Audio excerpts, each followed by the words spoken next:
Hi, I'm Amina Wasima, and I'm here to talk about my novella For the Love of Blood, episode 11, Training Day. Now, we left off where Blood was pleasuring Amber. So it's 2 a.m. now, and he wakes up, and they're in bed, and he wakes up, and she says, well, where are you going? And he says, well, I got to go to work at 6 a.m., and I'll call you. So she says, when? He says, don't worry, I'll call you. She said, well, I'd love to meet that boss of yours. You know. He said, well, he's kind of weird and leery of, meeting new people. So, give it some time.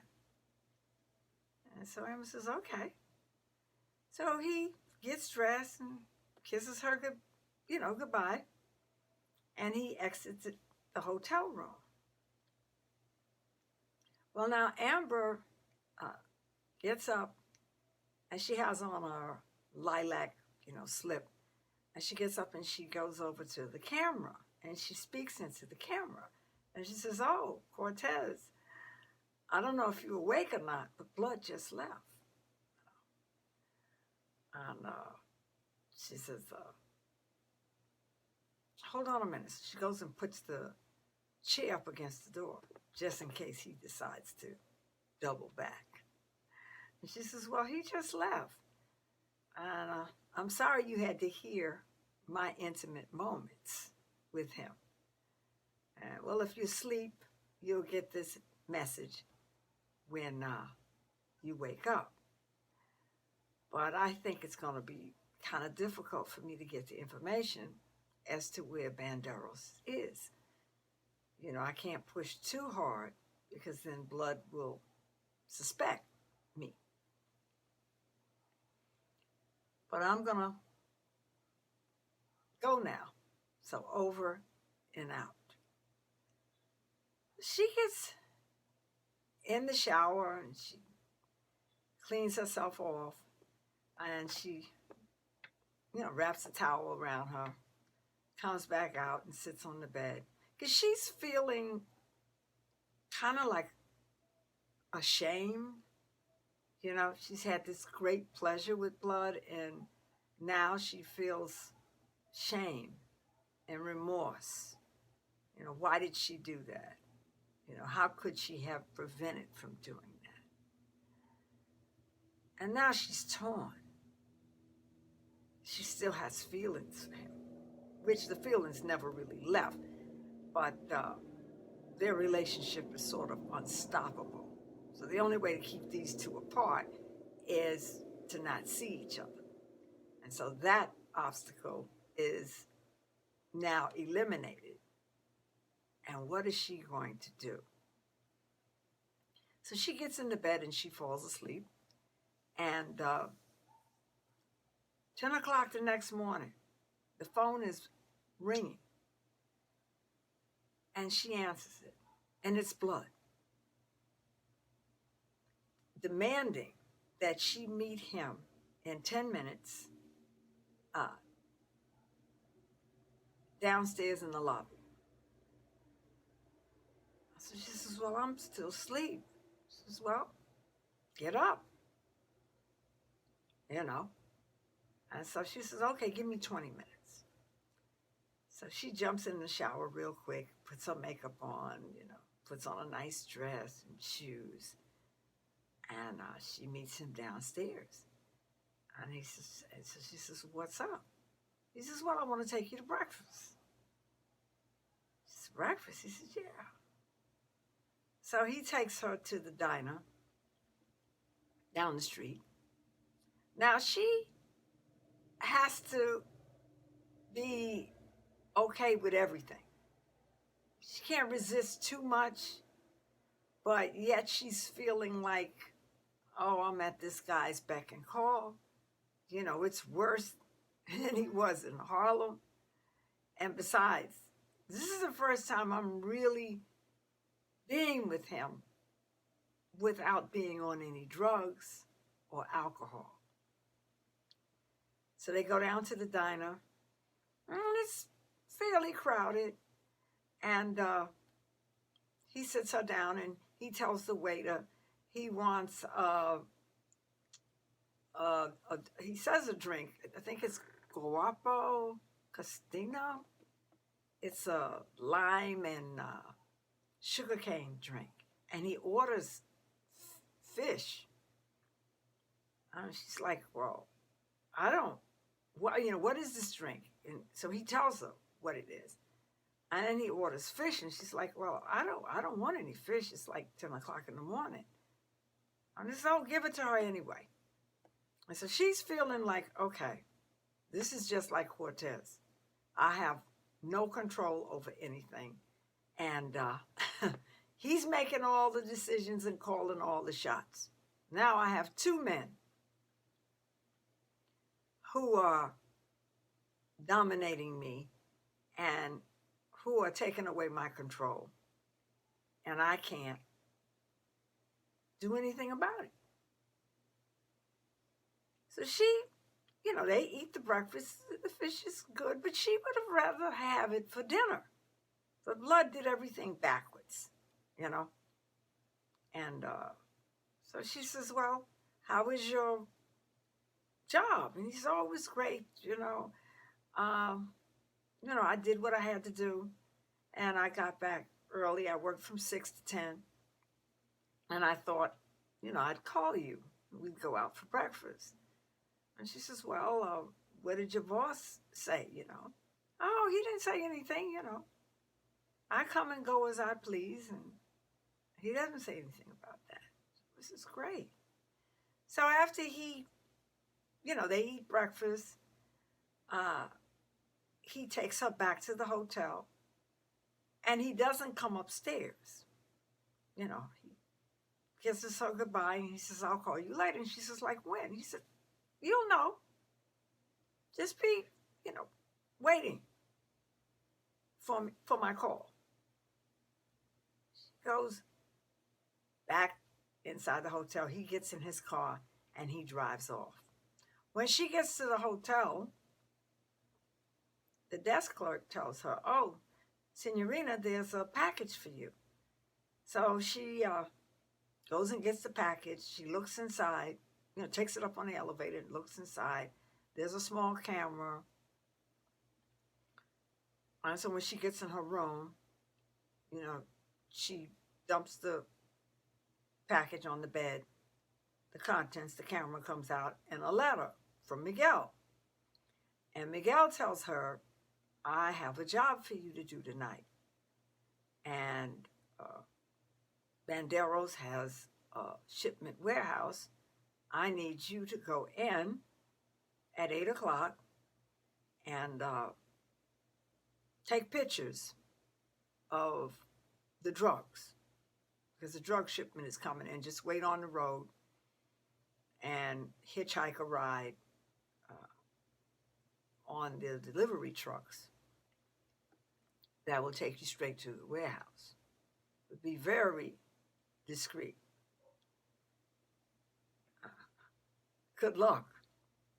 And he also, in the letter, he tells her there's a car downstairs in the back, and the keys are in the package also. There's a black car that she's supposed to drive to the road, where she leaves on the road and she gets on the truck. She's thinking, well, how am I going to do this? And she thinks for a while. She lays down, she gets her rest, because blood, she was tired, all drained from blood. He left at 2, and then he called her at 10. And so she's kind of tired, so she lays down and she rests. And like 7 o'clock comes, she's up, she's refreshed, and she doesn't take her big camera with her. She leaves that in the hotel room. Now she's thinking, What if blood calls? But she's hoping that, he won't. And so she leaves, and she goes downstairs in the back. She finds the car. She opens the trunk. There's a uniform in it, like a costume. So she closes the trunk. She drives to San Geronimo Road. And she gets out. She pops the trunk. She changes into the costume. It's almost like a ninja costume. You can't see whether she's a man or a woman. You can't see what gender she is. And so she waits. She has a small mini camera, and she waits for the truck to come by. Now, the truck is one of those type of trucks. The back is open, and so she jumps on the back and lays down. Now, the coke and boxes of shipment, she's laying on top of. And so the truck pulls into the garage. Like a garage warehouse.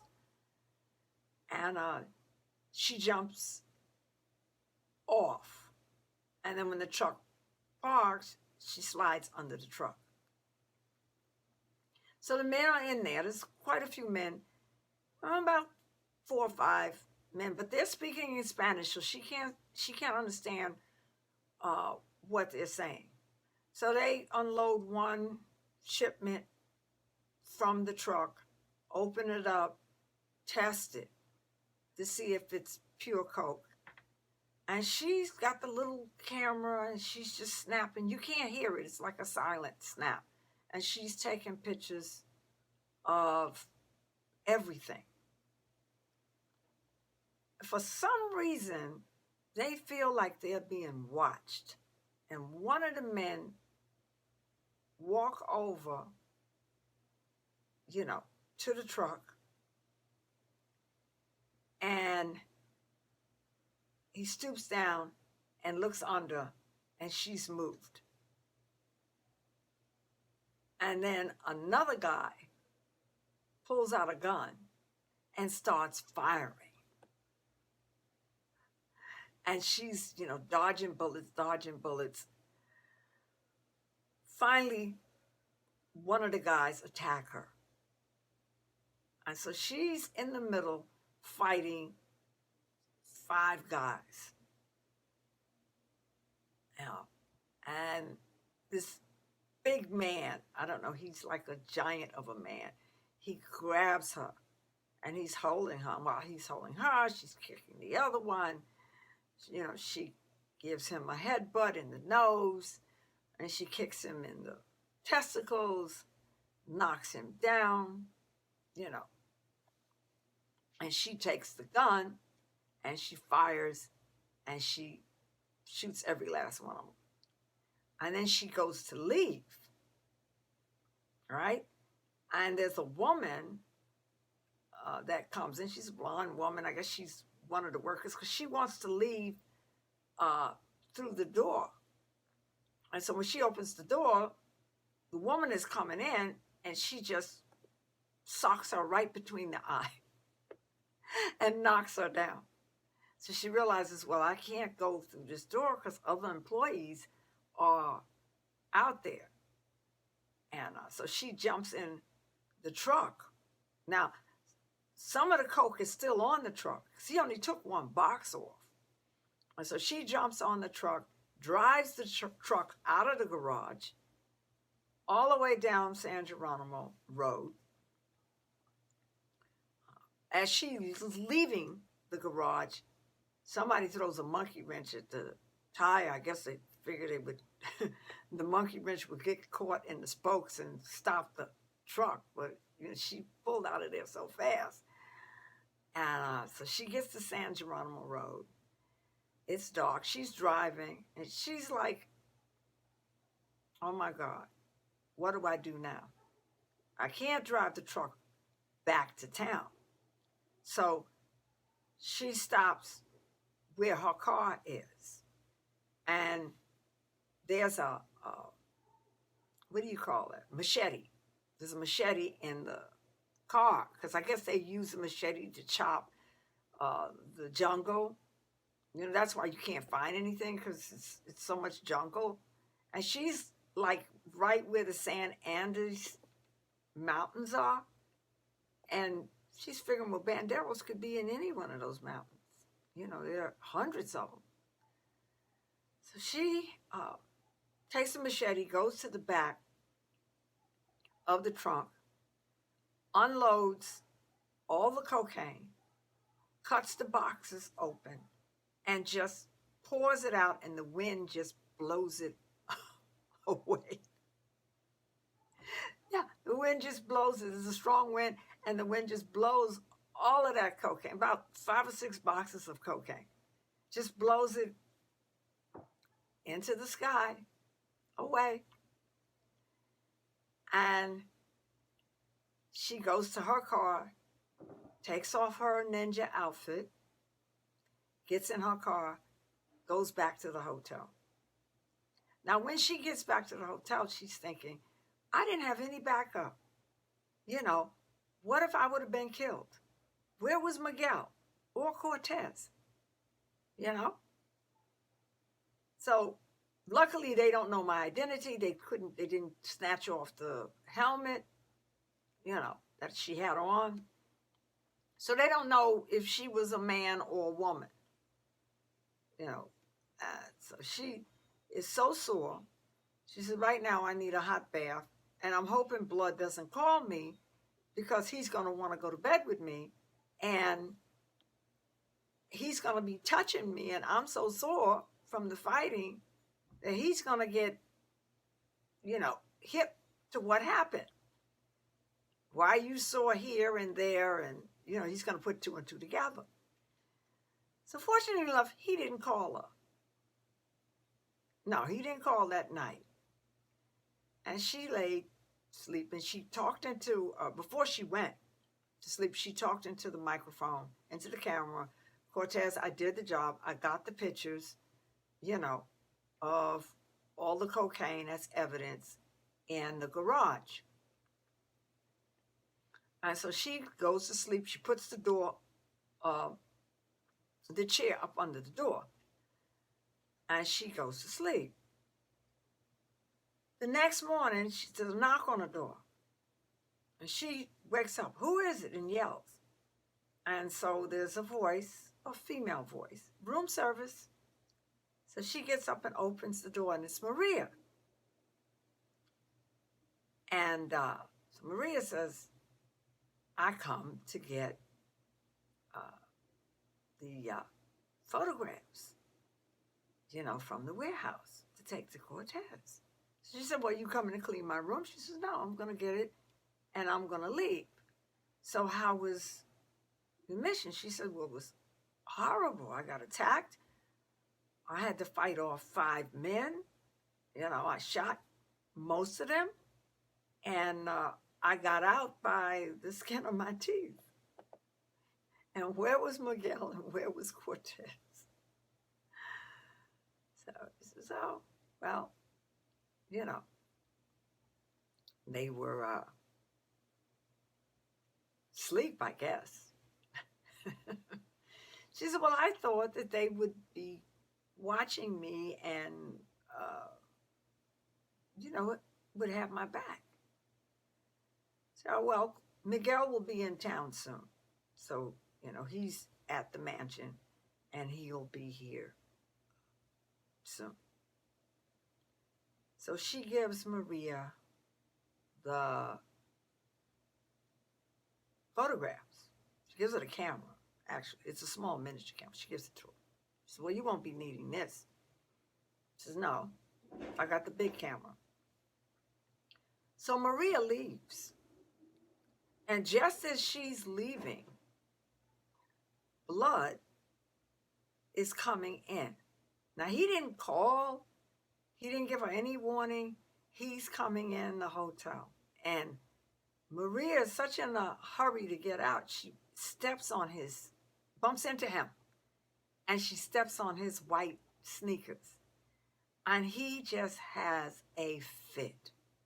Oh, my God. He calls her all kind of dumb B's and W's and what's wrong with you and MFs and you stepped on my shoe. I leave my nice white shoes and what is wrong? Why don't you watch where you're going? And she's like nervous. Oh, I'm so sorry, Senor. I'm so sorry. I'm so sorry. And so she hauls out of the hotel because she's got to wait for Miguel to come and pick her up, you know. And she's thinking, oh my God, what if he suspects me, you know, as a courier, you know? And she's thinking, I'm going to get a bullet in the back of my head in any minute. And she's terrified. And Miguel pulls up in a beat-up car and picks her up and drives off. Meanwhile, Blood is still pissed off, and everybody in the hotel, all the cleaners who are dusting and cleaning are looking at him, and he's like, what are you looking at? Get back to work, you know. And so they get back to work, and he goes to the house phone, and he rings Amber. And so he says, be downstairs in 10 minutes. I'm taking you to breakfast. And she's like, oh, okay. And then she hangs up the phone, and she gets dressed, you know. And so he's waiting for her, you know. He's calmed down, he's simmered down, you know. And he tells the maid, could you come over here, sweetheart, and dust the chair off for me? And it's just like he turns into a Dr. Jekyll and Mr. Hyde, you know. He's calm now. He had his blow up. So he waits for Amber. So Amber meets him downstairs. And they leave the hotel. Now she's wondering, does he know what I did last night? You know, is he taking me to breakfast or somewhere else? Tune in for episode 12, Finders of Lost Love.